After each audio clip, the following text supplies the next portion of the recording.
আমরা চলে আসছি ঠাকুরগাঁয়ের লোকায়ন জীব বসে জাদুঘরে। তো এখন আমরা ঢুকবো লোকজ খেলনা গ্যালারি অর্থাৎ ফল টয়েস গ্যালারিতে। তো আমার সাথে সবাই ভেতরে চলে আসুন। এই হচ্ছে আমাদের ঠাকুরগাঁও লোকায়ন জীব বসে জাদুঘরে টয়েস গ্যালারি। তো আমরা প্রথমে এখানে দেখবো যে অনেক ছোট ছোট সুন্দর সুন্দর পুতুল দেওয়া আছে। তো দর্শককে বলবো যে এই পুতুলগুলো ভালোভাবে ফোকাস দিতে। যেমন এই যে পুতুলগুলো দেখতে পাচ্ছেন সবগুলো হচ্ছে বাংলাদেশে। এরপরে যেগুলো আছে এগুলো হচ্ছে আজারবাইজান, উজবেকিস্তান, ভিয়েতনাম, তারপর আছে ভারত, তারপর আছে কি কোরিয়া, এগুলো বিভিন্ন জায়গার বা বিভিন্ন দেশের ছোট ছোট টয়। এরপরে আমরা আসবো এখানে যে এই যে দেখতে পাচ্ছেন সবগুলো হচ্ছে গ্রামীণ মহিলা। আমরা জানি গ্রামীণ মহিলাগুলো আমাদের মা চাচি খালাগুলো কি করে গোল গোল করে মিটিং করে, এই যে গোল গোল করে মিটিং করছে। এরপরে এটা হচ্ছে আমাদের মাটির পুতুল কৃষক সভা। আমাদের বাচ্চা যারা এইভাবে কৃষকগুলো মিলে মিলেমিশে গবেষণা করতো যে কি কাজ।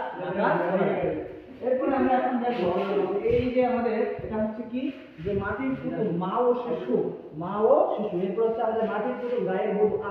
আজকে একটা বধূ নাই বলে যাই হোক, এখানে আসলে বধুর কথা মনে পড়ে গেল।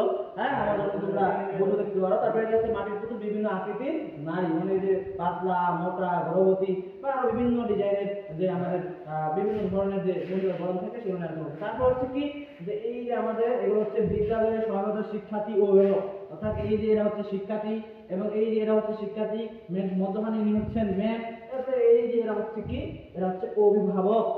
তো এগুলো আমরা বিভিন্ন ধরনের পুতুল দেখতেছি বা টয় দেখতেছি। এরপরে আমরা বর্তমান সময়ের যে পুতুলগুলো আছে বর্তমান সময়ে দেখবো যে অনেক আপডেট হয়েছে। আগেগুলো ছিল মাটির, বর্তমানে অনেক আপডেট হয়েছে।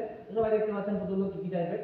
এরপরে আমরা যদি আসি তো এই যে দেখতে পাচ্ছি বর্তমান সময়ের খেলনা। আসলে এখনকার যুগের ছোট ছোট কিউট কিউট ছেলে মেয়েগুলা এই টাইপের খেলনা ছাড়া থাকতেই পারে না। এবং অনেকে তো গিফট করে সুন্দর সুন্দর, যাই হোক কে গিফট করে সেটা একটু স্কিপ করলাম, শুধু এতটুকুই বলবো জোশ। এরপরে আমরা আসবো পুতুলে কি সুন্দর পুতুলগুলা।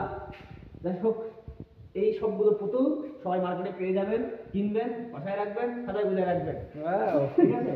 এরপর আমরা এই যে সরোয়া জেলা বা লালমনিরহাট জেলার মানচিত্র দেখতে পাচ্ছি। আশা করি সবাই দেখবেন মানচিত্রটা। হ্যাঁ, মানচিত্র নিয়ে অবশ্যই পড়াশোনা করতে হবে।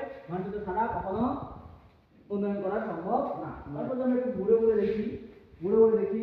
আপনি স্যার ফোকাস দেন এদিকে ফোকাস দেন।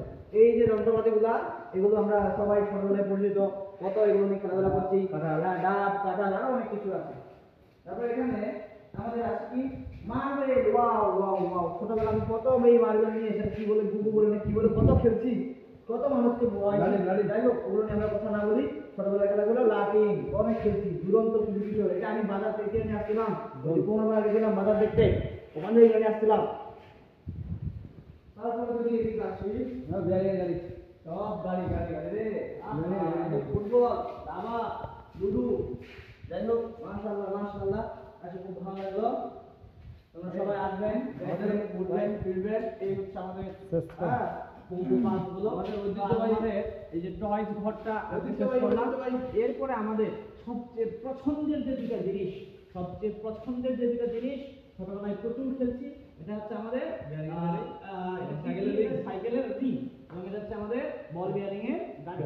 কত খেলছি ছোটবেলায়, এটার জন্য কত টাকা দিলাম, মাইল দৌড়াই গেছি এটা নিয়ে। জীবনটাই ছিল অন্যরকম। আশা করি আপনার জীবনের সুন্দর ছিল।